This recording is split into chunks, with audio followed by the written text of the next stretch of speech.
العدا يا فيض خير يا آدم تجود بالندى يا حافظا يا صامدا يا قاهر العدا وحدنا يا قائدا أتم بما وعد وسر بنا إلى الأمان إلى التحقيق إلى السلام يا حافظ الأسد. A sphinx. Do you agree? I am none of these things you mentioned. I am an ordinary man. I defend the interests of the people in my capacity as President of the Republic. I defend the nation to which I belong. I cling fast to our rights, no more, no less. I defend them to the best of my ability. So you're not a sphinx? No, I wouldn't say that about myself. Even people who know you well and who respect you say, Americans are naive if they think anyone really undergoes a conversion in this part of the world. That whatever is put on paper, whatever the words are, in your heart, they say, you still want Israel destroyed. We were told that you used to point to a painting in your office of Salah ad-Din at the famous battle at which he defeated the Crusaders, saying to people, that's what's going to happen to Israel. Is that what you still believe in your heart? The painting which depicts Saladin in his war against the Crusaders' invasion is one thing, and the question of the Jews is another. The Jews have nothing to do with the Crusades that happened in our region. Today we are facing the reality that Israel has committed aggression against our Arab lands and made millions of our people homeless. Homeless. Palestinians, Syrians, Lebanese. The United Nations has issued resolutions about this, and the UN represents the whole world. The UN resolutions, number 242 and 338. They call on Israel to give back land taken during the two big wars in 67 and 73 in return for security and peace. The United States of America and everyone should urge Israel to implement those resolutions. And if they don't, then it will be crystal clear that Israel does not want peace. Our belief is that Israel does not want peace. Therefore, it is now rejecting, or rather, has rejected, the American initiative. In your heart, do you want to see Israel destroyed? Yes or no? This is not my concern. I want peace. But if Israel views peace as leading to its destruction, then that's up to Israel. We want peace. Peace is one thing, destruction is another. So no. In our view, we see that they have interest in peace. Peace does not destroy. Peace builds. Peace builds. I seek peace, not destruction. So no. I'm trying again. No. How much hope do you really hold out for this peace conference? When you're alone in your room at night, do you think this could be the beginning of peace? As for my hope in peace, if we lose hope, there can be no peace. But there are now initiatives and serious efforts being made by Arab, European, and American sides. Now, when we turn to the other side of the equation, I mean, the intransigent Israeli side, we can become pessimistic. Nevertheless, we will work to achieve peace. If I could relate to you what a high-level Israeli told me he'd like to ask you, will he say right now that he is prepared to renounce violence against Israel for good? You mean renounce peace? When we say that we seek peace, we understand quite well that achieving peace means an end to all acts of violence. This is obvious. Let's assume that at the conference, miraculously perhaps, but some agreement is reached about the Golan Heights. You remember the Golan Heights is that 463 square mile mountain region won by the Israelis during the 67 war.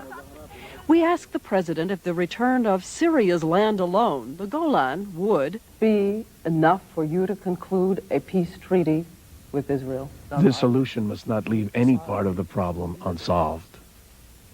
Because if we leave any part of the problem without solving it, there will be no peace in the region. A comprehensive peace requires that we solve all subjects of the conflict between Arabs and the Israelis. As you know, the United States is now engaged in a lot of turmoil about the question of $10 billion in loan guarantees for Israel. If the United States, the Congress, goes ahead and approves those loan guarantees for Israel right now, within the next few weeks, will you still go to the conference?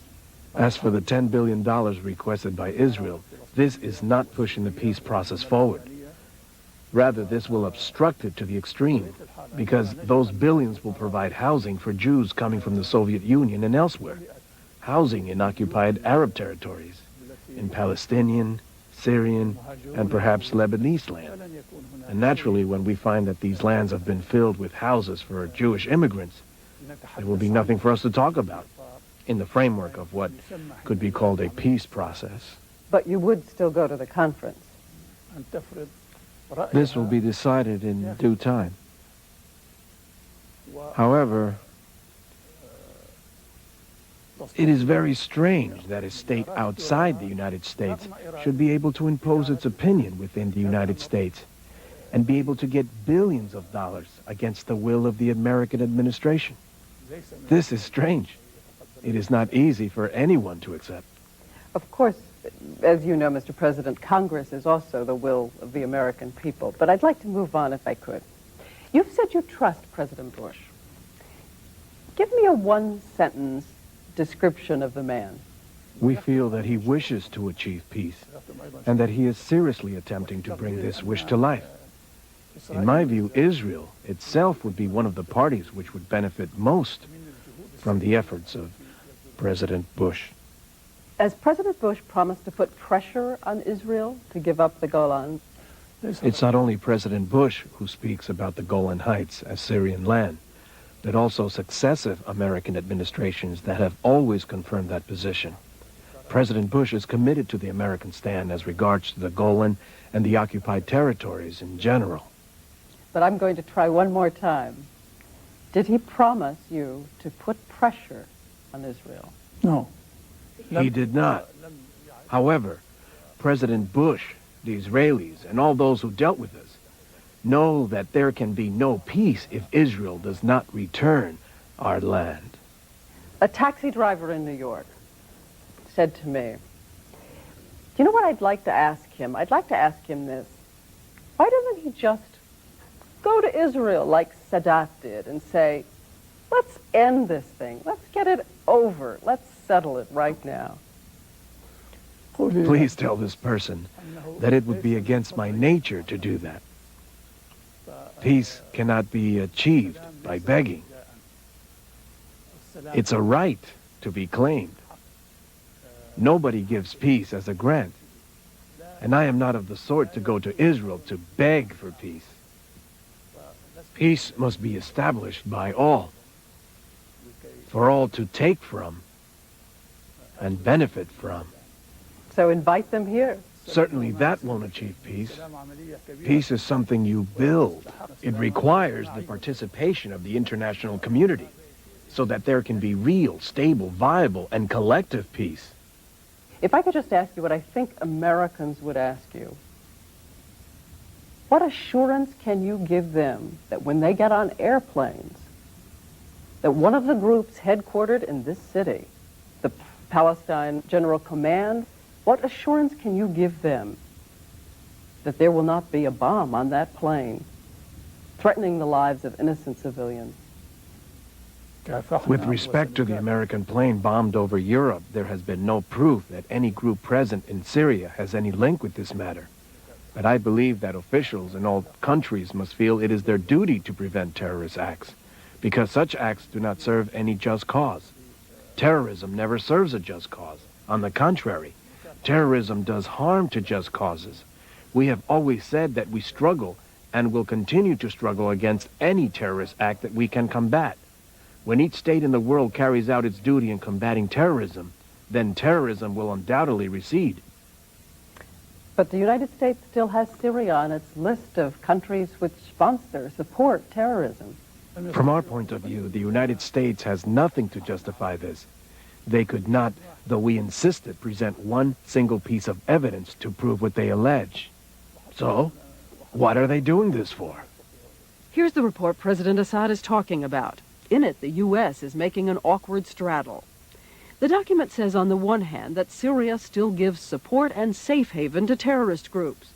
But on the other hand, in language full of nervous hope, adds, there's no direct evidence of Syrian involvement in worldwide terrorism since 1987. The report cites Syrian progress in moving away from some terrorist groups and Syrian help on the hostages. And by the way, officials now say the fingerprints on that bombing of Pan Am 103 look more as if they belong to Libya than to Syria. You watched the coup in the Soviet Union along with the rest of the world. Would you like to see Mr. Gorbachev ousted by a military regime? No. No, we do not. Tell me about the lesson of what has happened in the last year or two. When you look at what happened to Mr. Ceausescu in Romania, does a man like Saddam Hussein have to say to himself, the days are just about over for my kind of authoritarian government? And what does a man like President Assad say, who also has an authoritarian government, when he sees that process beginning, when democracy is springing up all around you? Do you say to yourself, my days are numbered? The days are numbered for people who control governments the way I do. Never. Ideas of this type do not haunt me because I have never imitated others in what I do. We in Syria have never imitated the experiences you referred to. In our view, all elements of democracy exist in our country. In the U.S., there are 2 political parties. We have 7. We hold free elections in our country. But, Mr. President, you run this country. You're not asking us to believe that you're not the boss in this country. Of course I'm not the boss or anything like it. Decisions in our country are made by institutions which debate them. For Americans who've heard so much of the comparison, tell them what the biggest difference is between you and Saddam Hussein. I know nothing between us but differences. I can't see any similarities. We share nothing. There is nothing in common between us. Can you give just one example? For instance, do I attack my neighbors? Do I wage war on my right and my left? The people who write these articles On the contrary, I defend my Arab brethren. Lebanon was paralyzed and we helped it stand on its feet. You're just a subtler tactician than he is.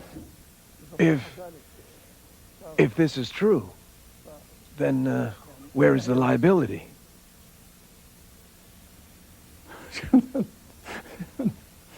Liability? We assume he means evidence, which brings us back to Lebanon. When will you be withdrawing? This is subject to Lebanese and Syrian needs. Lebanon needs the Syrian presence. Mr. President, I know that Syria has been working recently on the whole hostage question. Do you believe within 2 weeks all of the Western hostages will be freed?